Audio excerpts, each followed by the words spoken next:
Hello. So last lecture में मैंने and में आपको बताया था कि हम साइन और कोसाइन फंक्शंस ही क्यों यूज़ करते हैं। उसकी तीन प्रॉपर्टीज़ थी।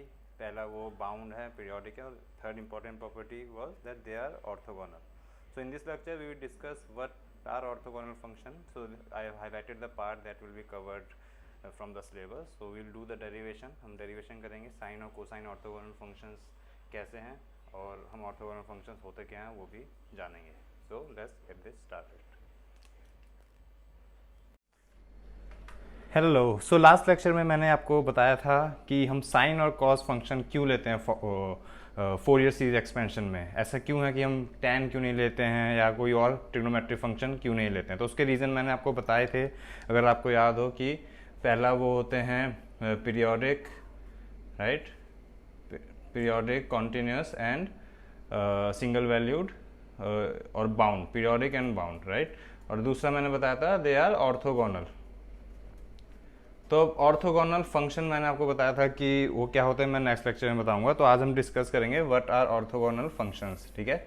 और we will prove that sine and cosine functions are orthogonal. अब ये बहुत इंपॉर्टेंट है, प्लीज़ इस वीडियो को पूरा देखना, एंड तक देखना, क्योंकि ये डेरिवेशन या ये प्रूफ इस कंसेप्ट से रिलेटेड या तो direct as it is derivation पूछ सकते हैं, या तो इस कंसेप्ट से रिलेटेड कुछ और क्वेश्चंस आपके ऑर्थोगोनलिटी से रिलेटेड, फंक्शन ऑर्थोगोनलिटी से रिलेटेड आ सकता है, क्योंकि ये सिलेबस में मैंशनड है.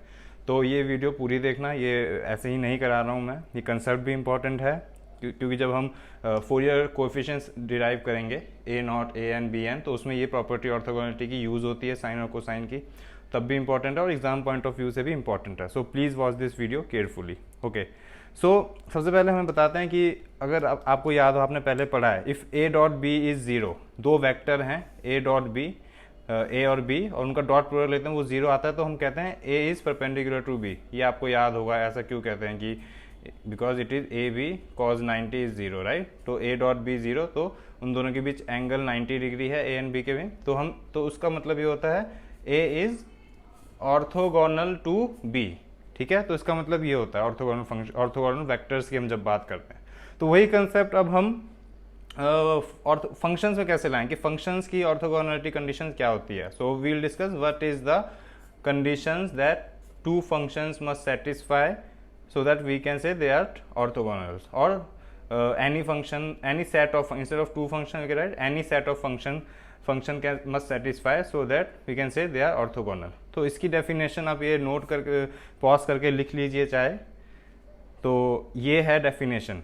अ सेट ऑफ फंक्शंस, मैं बोल भी रहा हूँ अगर आपको राइटिंग समझने में दिक्कत हो तो, a set of functions phi k of x where k is just a positive integer 1 2 3 and so on, it can be anything, is said to be orthogonal in the interval a comma b if this integral a to b, this is the interval given, phi m x phi n x dx is equal to c delta mn. ये condition हमारी, जैसे vectors में a dot b is zero, ये condition से orthogonality पता चलती है, वैसे ही फंक्शंस की ऑर्थोगोनलिटी इस कंडीशन से पता चलती है, सी डेल्टा एम एन. अब ये डेल्टा एम एन क्या है, this is called Kronecker delta, ठीक है. और Kronecker delta, delta M N एक फंक्शन होता है जिसकी ये वैल्यू होती है, ये इंडिसेस हैं, ये सबस्क्रिप्ट में इंडिसेस हैं. तो delta M N is 1 if M is equal to N, and delta M N is 0 otherwise. ये एक फंक्शन होता है जिसको जो आपने शायद पढ़ा होगा या आगे पढ़ोगे, बट डेल्टा एम एन एक क्रॉनिकल डेल्टा बोलते हैं इसको, क्रॉनिकल डेल्टा. ये वेक्टर्स आप पढ़ोगे, ओ टेंसर्स पढ़ोगे तो उसमें इंट्रोड्यूस होगा. लेकिन ये इसका मतलब ये होता है कि अगर m, इसमें m, इस इक्वेशन में, इस इंटीग्रल में m और n इक्वल हैं तब तो ये 1 है, अगर m और n डिफरेंट है तो ये 0. अगर आगे आगे हम स्पेशल फंक्शंस भी पढ़ेंगे तो उसमें भी ऑर्थोगोनलिटी प्रॉपर्टी यूज़ होगी आपकी, तो इसलिए इंपॉर्टेंट है. तो उसमें भी ये डेल्टा आ सकता है, तो ये आपको पता होना चाहिए. तो अब उसके बाद हम प्रूफ करेंगे that sine and cosine functions are orthogonal, ठीक है. अब उसके लिए हम ये करेंगे, और orthogonal in the interval c to c plus 2l, जिसमें हमारी फोरियर सीरीज होती है. हम यही ले रहे हैं, दो इंटरवल c प्लस 2l है. 2l पीरियड होता है f(x) का, जो मैंने पहले आपको बता रखा है. तो अब ये इंटीग्रल देखो, sine square p pi x by L D x is equal to L, ठीक है. फाई m को हम फाई p अगर लें, फाई p को इधर sine square P pi x by L लिखा है। Here P is just a positive integer 1 2 3 anything. Okay, तो इस फॉर्म में आ गया। जैसे m पे m है, यहाँ पे p है, तो 5p लिख लिया मैंने सबस्क्रिप्ट में।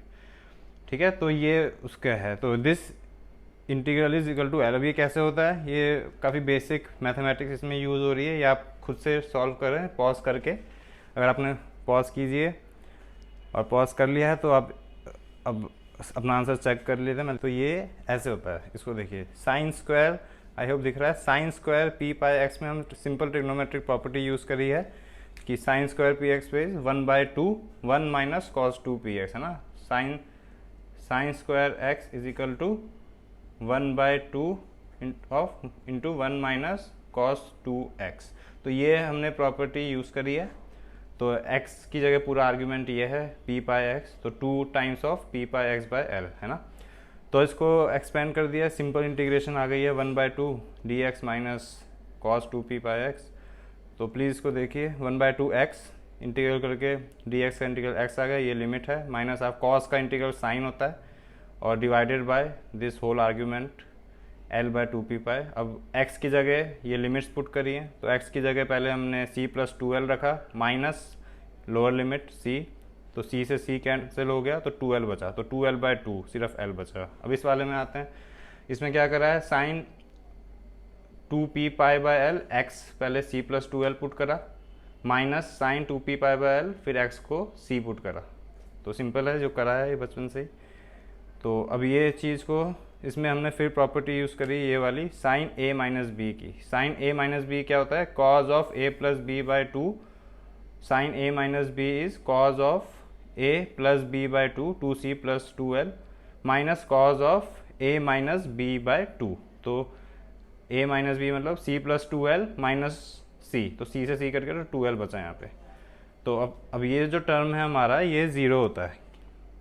कैसे कि sign 2p pi by l 2l, तो l से l कट गया, राइट। और ये साइन 4 पाई p, तो sine n pi is 0 if n is 0 1 2। अब p क्या है, p हमारा हमने स्टार्टिंग में बताया था, एक सिंपल यहाँ पे बताया मैंने, पॉजिटिव इंटीजर है, राइट।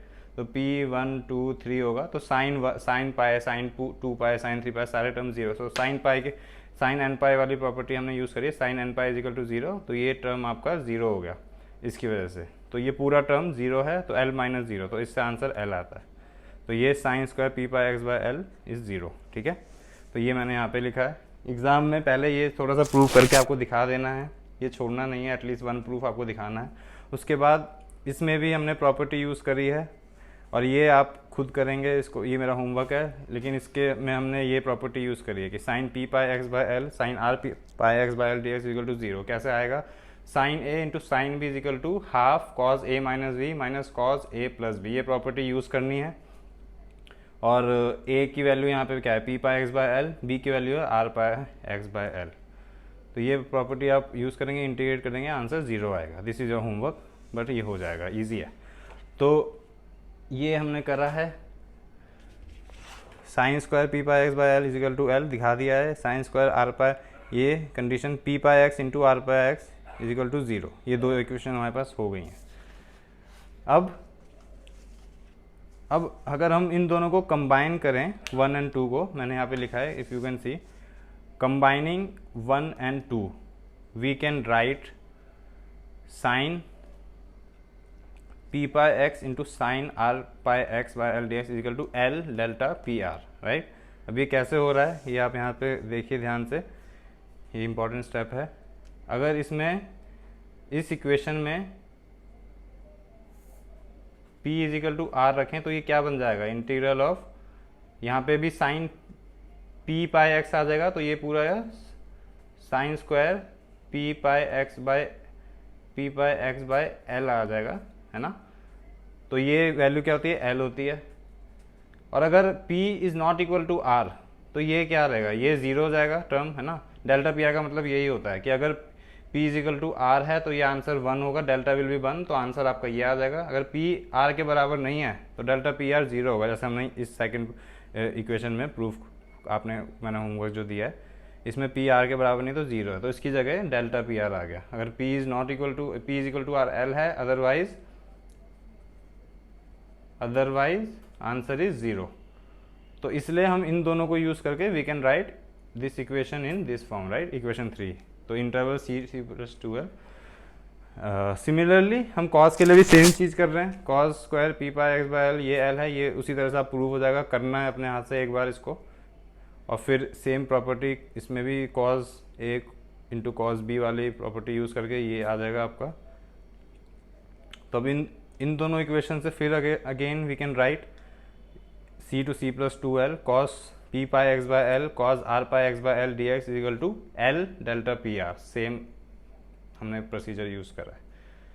तो अब ये बस अब 3 और इक्वेशन 5 को हम यूज़ करके we can say that from 3 and 5 we can say that sine and cosine functions are orthogonal functions in the interval c plus 2l, that is they satisfy the orthogonality condition जो मैंने starting में बताई थी। ये condition satisfy हो रही है, क्यों? a to b phi p x phi r x is equal to l delta p r, ये दोनों फंक्शन हमने अभी प्रूफ करे हैं कि इसी फॉर्म के हैं। phi p phi x, this is phi p phi x, है ना, phi p phi r dx is equal to l delta p r, उसी फॉर्म में ये आ गया है।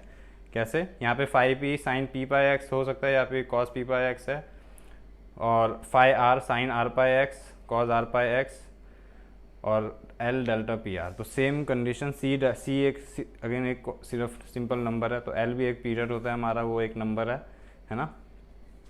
तो ये फॉर्म हमारी सेटिस्फाई हो रही है, तो इसलिए हम कह सकते हैं कि दीज आर ऑर्थोगोनल फंक्शन।